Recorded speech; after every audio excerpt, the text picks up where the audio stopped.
안녕하세요. 공부엔진 고등학교 2학년 친구 여러분. 자, 오늘은 고2 따라하기 학습 그 두 번째 시간으로서요. 숙제로 수능 준비하기입니다. 자, 여러분들이 이 영상을 듣기 전에 숙제로 수능 준비하기라는 제목을 보셨을 거예요. 근데 느끼는 게 뭐냐면은 숙제로 수능 준비가 돼? 라는 생각을 가질 수도 있는데요. 여러분들이 평소에 공부를 할 때 어떻게 하나요? 학원 가서 공부하기도 하고 또는 학교에서 공부를 하기도 하지만 숙제가 학원에서도 나오고 학교에서도 나오고 여러 군데에서 숙제가 막 들어옵니다. 그럼 여러분들은 정신없이 숙제를 하고 있을 거예요. 그리고 어떻게 보면은 지금도 숙제를 하다가 이거를 볼 수도 있습니다. 자, 그만큼 여러분들이 숙제에 대한 스트레스를 많이 받을 텐데요. 근데 대부분의 학생들이 숙제는 하긴 하지만 그게 성적으로서 연결되지는 않는 경우가 훨씬 더 많이 있다는 거죠. 제가 계속 강조하는 게 뭐냐면은 제가 여러분들한테 얘기하려고 하는 건요. 너희들이 공부 시간을 더 많이 가져야 돼 라고 얘기하는 게 아니라 지금 여러분들이 하는 것을 어떻게 하면은 더 효과적으로, 효율적으로 공부할 수 있는지에 대해서 그 방법을 알려드린다고 했었죠. 그래서 오늘은 숙제로 수능을 준비할 수 있는 가장 좋은 따라하기 방법을 알려드리도록 하겠습니다. 자, 당신의 공부에서 숙제 비중은 어느 정도인가요? 라고 물어봅니다. 제가 정말 많은 학생들한테 이거를 물어봤거든요. 야, 너는 숙제 비중이 얼만큼 되니? 라고 했더니 상위권 학생들은요, 저는 뭐 숙제 그렇게 많지 않은데요? 라고 얘기를 해요. 그럼 너 숙제 다 하고 뭐 하니? 그러면 저는 이런 거를 하고 저런 거를 하고 요런 거를 해요. 라고 얘기를 합니다. 근데, 중위권 학생들한테 물어보니까요, 선생님, 저는 숙제만 해도 하루가 다 가요. 라고 얘기를 합니다. 너는 숙제가 도대체 얼마나 많길래?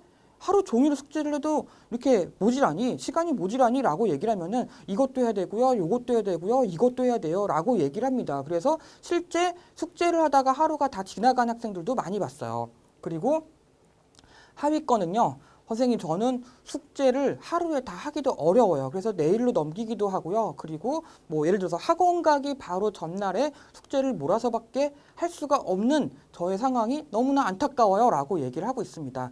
차이가 뭘까요? 상위권은 숙제가 많지 않다라고 얘기를 하고요. 중위권은 숙제만 해도 하루가 다 간다라고 얘기를 하고요. 하위권은 숙제도 다 하기 어렵다라는 얘기를 합니다. 왜 이런 반응이 나오냐면요. 결국은 여러분들이 실제 공부 시간의 차이가 나타날 수밖에 없다라는 거죠. 상위권 학생은 그만큼 공부 시간을 많이 확보를 했다라는 거고요. 하위권은 그만큼 공부 시간을 확보하지 않고 다른 것들을 하고 있다라고 얘기를 할 수가 있다라는 거죠.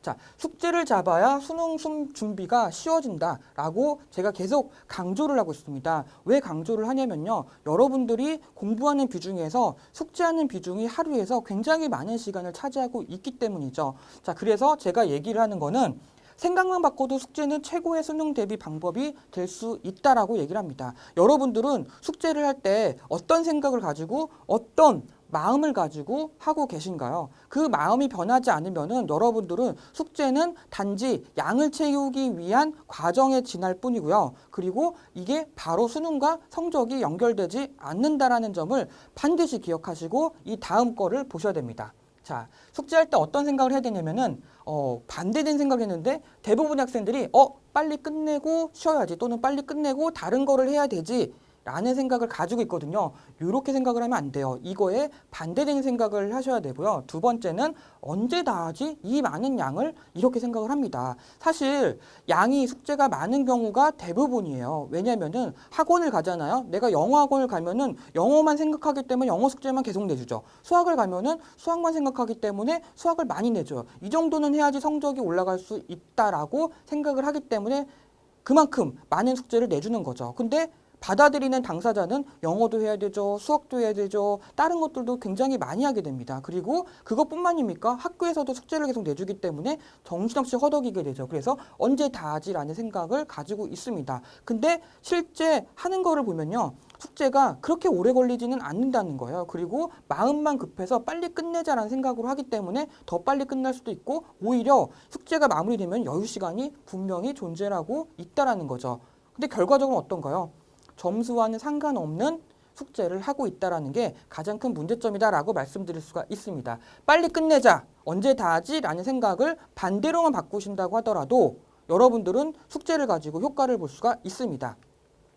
자, 그렇다면은 대부분의 학생들이 이런 부정적인 생각을 가지고 있는데요. 의무감이라고 표현할 수가 있는 거죠. 반드시 할 수밖에 없는 거죠. 안 하면 혼나니까. 그래서 숙제는 의무감으로 해서는 성적의 변화가 없다라는 거 반드시 기억하시고 다음으로 넘어가겠습니다. 자, 그렇다면은 숙제로 수능 준비를 어떻게 하면 되는지에 대해서 알려드릴 텐데요. 자, 따라하기 첫 번째는 뭐냐면요. 바로 숙제는 복습 중심의 학습이다라는 것을 여러분들은 반드시 기억하고 있으셔야 된다는 겁니다.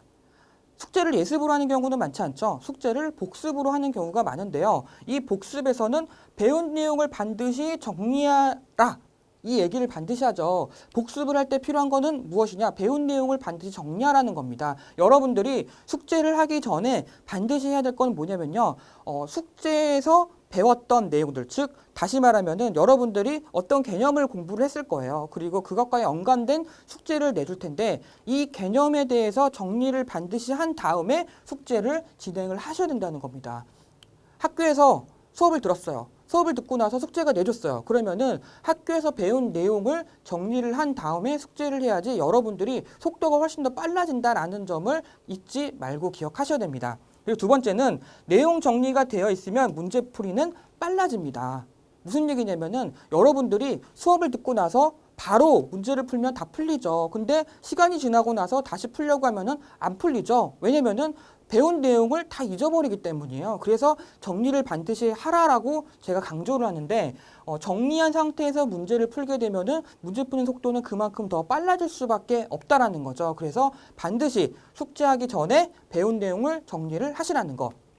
자, 두 번째는 뭐냐면요. 모르는 것과 질문할 것을 반드시 표시를 해 놓으셔야 됩니다. 자, 숙제라고 하는 거는요, 대부분이 무엇을 외운다거나 아니면 문제를 푸는 경우가 많아요. 그랬을 때 내가 무작정 외운다라고 하면은 어떻게 될까요? 조금만 지나고 나면은 다 잊어버리게 돼요. 여러분들 시험 준비 생각나시죠? 시험 준비에 벼락치기를 하고 나서 시험을 딱 끝났어요. 그러면 어떻게 되죠? 뒤돌아서면 다 잊어버리잖아요. 일주일만 되면은 배운 내용을 하나도 생각을 못하고 있다는 겁니다. 왜냐? 제대로 정리를 하지 않았기 때문인데요. 여기에서 여러분들은 배운 내용 중에서 외워야 될 것 중에서 이거는 이해가 안 가는데 또는 이거는 어떻게 되는 거지? 이 문제는 안 풀리는 건데 이건 왜 이렇게 어려워? 라는 생각을 한 문제 또는 내용이 있다라고 하면요. 그거는 반드시 표시를 해 놓으셔야 돼요.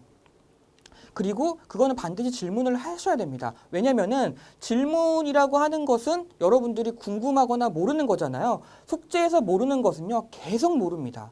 무슨 얘기냐면은 여러분이 숙제를 할 때 이건 잘 모르겠는데 라고 생각을 하잖아요. 그럼 나중에 공부할 때도 그건 모르는 상태에서 계속 유지가 되는 거예요. 그리고 시험에서는 또 그게 틀리는 거죠. 그래서 중요한 거는 여러분들이 배운 내용을 정리를 한 상태임에도 불구하고 모른다라고 했을 때는 반드시 질문을 하셔야 되는 거. 모르는 것은 계속 몰라진다. 상위권과 중위권의 차이는 상위권은 모르는 것을 해결하면서 공부를 해나가는 거고 중위권은 모르는 것을 그대로 냅두고 공부하는 특징이 있다라는 겁니다. 여러분들이 상위권과 동일하게 점수 상승 그리고 비슷한 성적대를 유지를 하려고 하면은 모르는 것을 반드시 확인하고 넘어가는 거 그리고 표시해 놓은 것들은 나중에 시험 보기 전에 다시 한번 확인하고 정리하는 과정이 반드시 필요하다라고 말씀드릴 수가 있습니다. 그리고 두 번째는 숙제에서 나의 단점을 보완하는 것이 가장 빠른 성적 상승의 방법이다라고 얘기를 드리고 있어요. 왜냐면은 숙제에서도 모르는데 나중에 어떻게 알겠어요. 그리고 숙제했을 때 모르는 것들이요. 나중에 되면은 내가 이거를 아는지 모르는지 이거는 제대로 알 수가 없습니다. 그래서 숙제에서 나의 단점을 만약에 보완을 하잖아요. 그러면은 그거는 바로 점수로 이어집니다. 그렇기 때문에 숙제를 하면서 모르는 것과 질문할 것을 반드시 표시해 놓고요. 그거를 해결하는 과정으로 준비를 하시기 바랍니다. 숙제를 하면서 모르는 게 나왔어요. 그럼 그거를 다시 찾아보면서 정리하면 시간이 더 오래 걸리겠죠. 그러면 여러분들은 숙제를 마무리도 하지도 못할 뿐더러 이렇게 하지도 않겠죠. 그쵸? 빨리 끝내야 되니까. 문제가 뭐냐면은 표시만 해두고 나중에 물어보라는 거예요. 그리고 그 물어본 내용을 다시 정리해 놓으면은 여러분들은 그거를 내 것으로 만들 수 있는 기회를 얻게 되는 겁니다. 어차피 시험 기간 가면은 공부 열심히 하실 거잖아요. 그쵸? 그때 이런 것들을 다시 한번 확인하는 차원에서 공부를 하시면은 여러분들은 정말 효과 볼 수 있어요. 아시겠죠? 그럼 다음으로 넘어가면요. 세 번째는 가능한 한 보조 문제집을 활용해 바랍니다. 여러분들은요, 숙제 문제풀이 하고 나면은 끝나는 거죠. 그리고 주말에 또 다른 거를 해야 된다. 이렇게 얘기를 하는데요.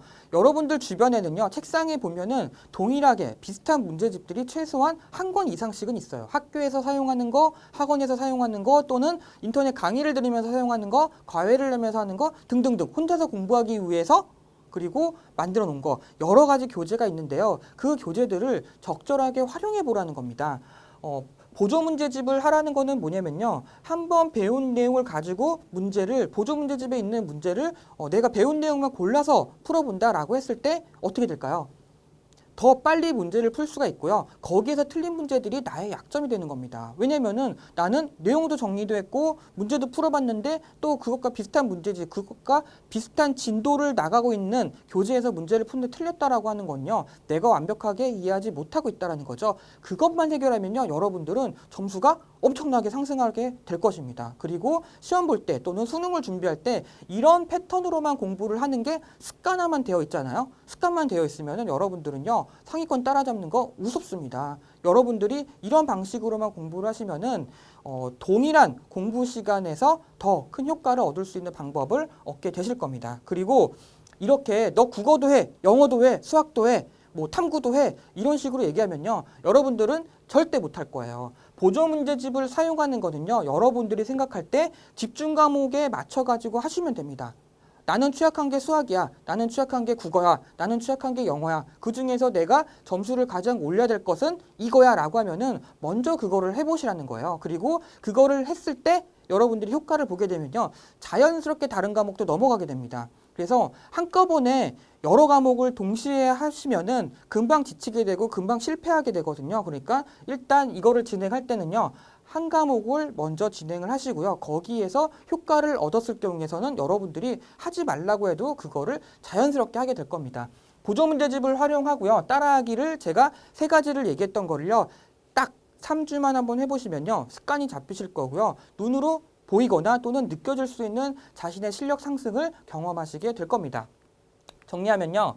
첫 번째는 숙제만 제대로 해도 공부 시간을 늘릴 필요가 없습니다. 여러분들이 제가 지금 제시한 따라하기 3가지 방식으로 숙제만 하시더라도 여러분들은 지금보다 점수를 높일 수가 있고요. 점수가 높아졌을 경우에서는 내가 공부를 더 해야지라는 생각이 자연스럽게 들어갑니다. 왜냐면은 공부를 하면 할수록 어떻게 되면 누적된 양이 많죠. 그래서 더 많은 거를 알게 되고 더 다음 단계로 올라갈 수 있는 생각이 들기 때문에 가능성을 느끼게 되거든요. 그렇게 되면은 여러분들은 자연스럽게 공부를 더 많이 할 수밖에 없게 될 거고요. 그만큼 성취도도 느끼게 될 것입니다. 그리고 두 번째는 숙제는 모르는 것을 찾아낼 수 있는 최고의 기회가 됩니다. 단지 문제풀이 위주로만 공부를 하고 끝낸다라고 하면요. 이거는 숙제는 절대로 시간 낭비일 학습에 불과합니다. 시간 낭비가 안 되는 정말 진정한 수능 준비를 하기 위해서 숙제를 활용한다라고 하면요. 모르는 것을 찾아내고 그것을 정리하라는 거. 그리고 그 정리한 것을 내가 반복적으로 확인을 했을 경우에 여러분들은 숙제를 가지고 수능 준비를 할 수 있는 최고의 기회를 얻으실 수가 있습니다. 저는 다음 편에서 다시 뵙도록 하겠습니다.